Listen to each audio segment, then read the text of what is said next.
Akashvani Kolkata FM প্রচার তরঙ্গে খবর পড়ছি চঞ্চল ভট্টাচার্য। প্রথমে বিশেষ বিশেষ খবর। প্রধানমন্ত্রী বলেছেন, যোগ অনুশীলন পরিণত বয়সেও মানুষকে সক্ষম ও সুস্থ রাখতে গুরুত্বপূর্ণ ভূমিকা পালন করে।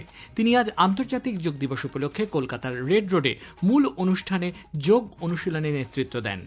প্রধানমন্ত্রী কলকাতার শ্যামাপ্রসাদ মুখার্জি বন্দর থেকে নৌবাহিনীর কাজের জন্য 3টি জাহাজ জাতির উদ্দেশ্যে উৎসর্গ করেছেন। কেন্দ্রীয় শিক্ষামন্ত্রী ছাত্রছাত্রীদের চিন্তামুক্ত হয়ে ডাক্তারি প্রবেশিকা পরীক্ষা নিট দেওয়ার আহ্বান জানিয়েছেন।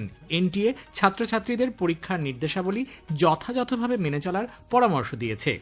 পশ্চিম এশিয়ার সংঘাত অবসানে ইরানের সঙ্গে আলোচনার জন্য সুইজারল্যান্ডে মার্কিন ভাইস প্রেসিডেন্ট পৌঁছেছেন। আবহাওয়া দফতর সিকিম ও হিমালয় সন্নিহিত পশ্চিমবঙ্গে ভারী বৃষ্টির লাল সতর্কতা জারি করেছে। ফিফা বিশ্বকাপ ফুটবলে জাপান টিউনিশিয়াকে 4-0 গোলে হারিয়ে দিয়েছে। আসছি বিস্তারিত খবরে।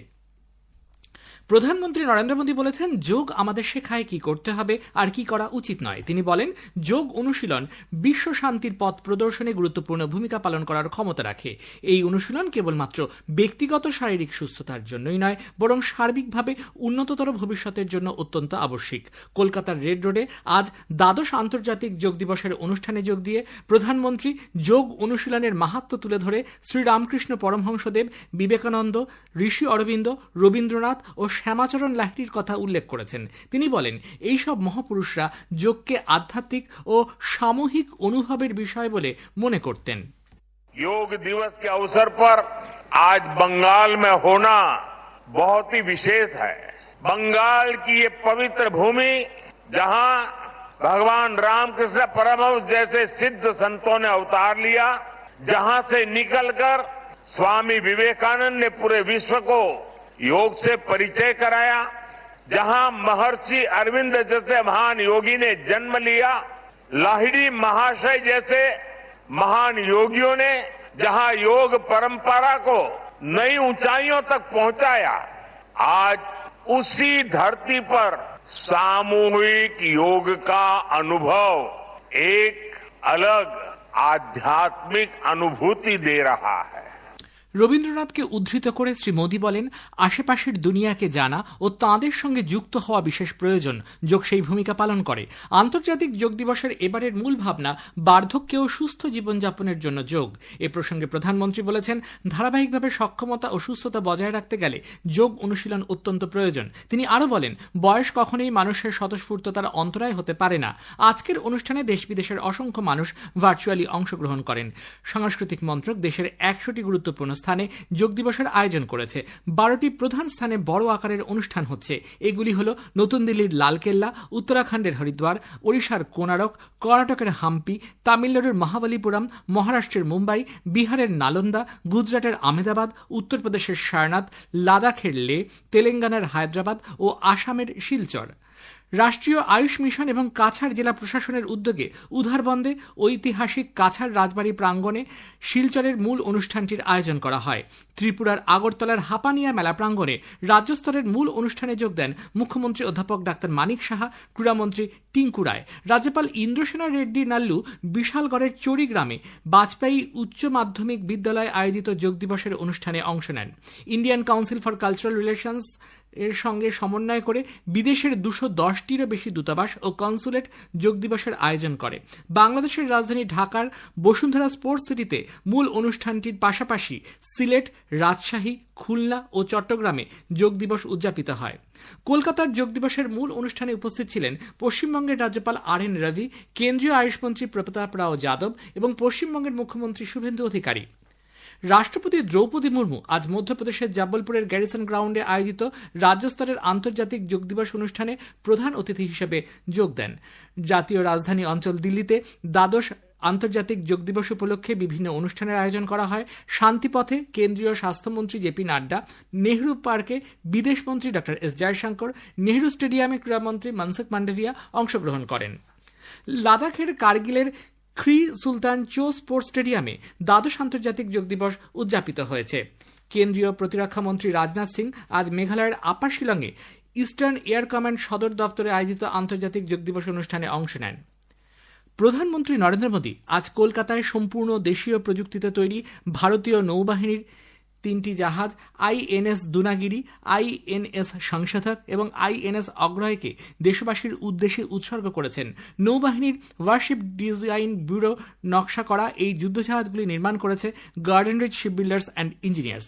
এই যুদ্ধজাহাজগুলি নৌসেনার যুদ্ধকালীন তৎপরতা, হাইড্রোগ্রাফিক সার্ভে এবং সাবমেরিন প্রতিরোধী যুদ্ধ ক্ষমতাকে আরও শক্তিশালী করবে।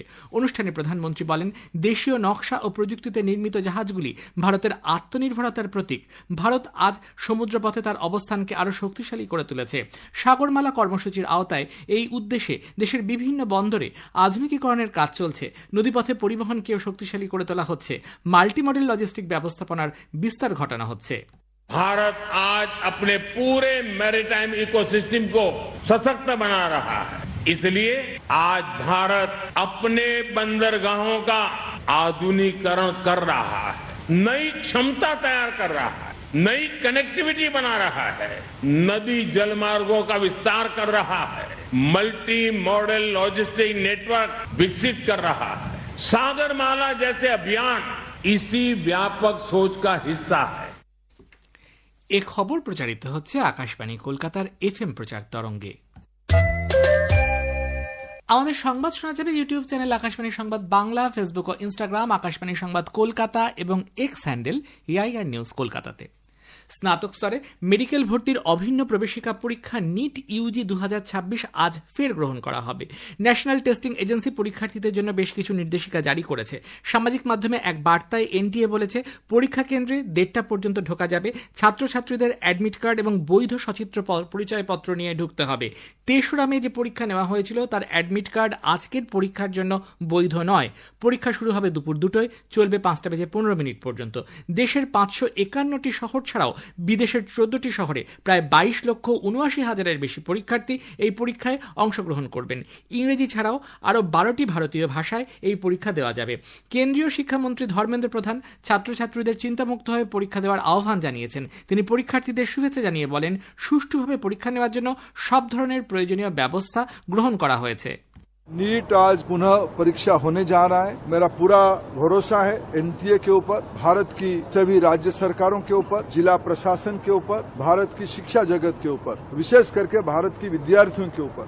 आज लगभग 22 लाख विद्यार्थी नीट में बैठने वाले हैं। निर्भय होकर बैठे, चिंता मुक्त होकर बैठे।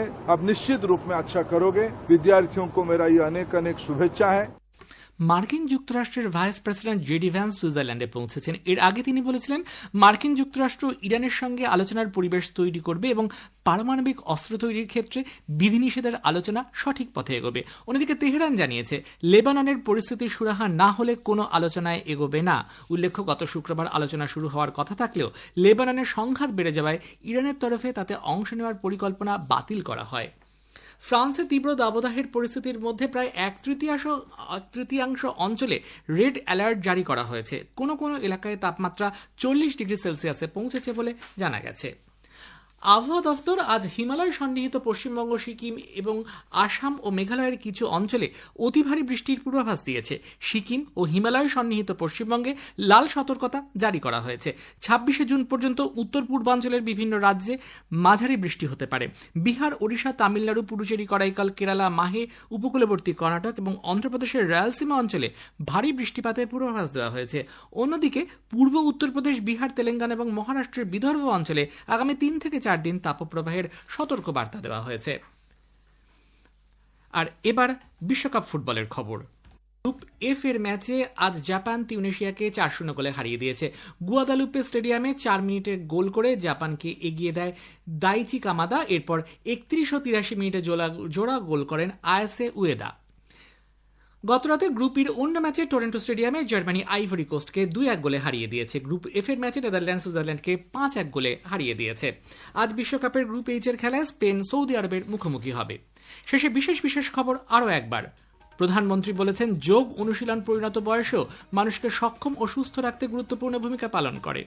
প্রধানমন্ত্রী কলকাতা শ্যামাপ্রসাদ মুখার্জি বন্দর থেকে নৌবাহিনীর কাজের জন্য 3টি জাহাজ জাতির উদ্দেশ্যে উৎসর্গ করেছেন। খবর শেষ হলো।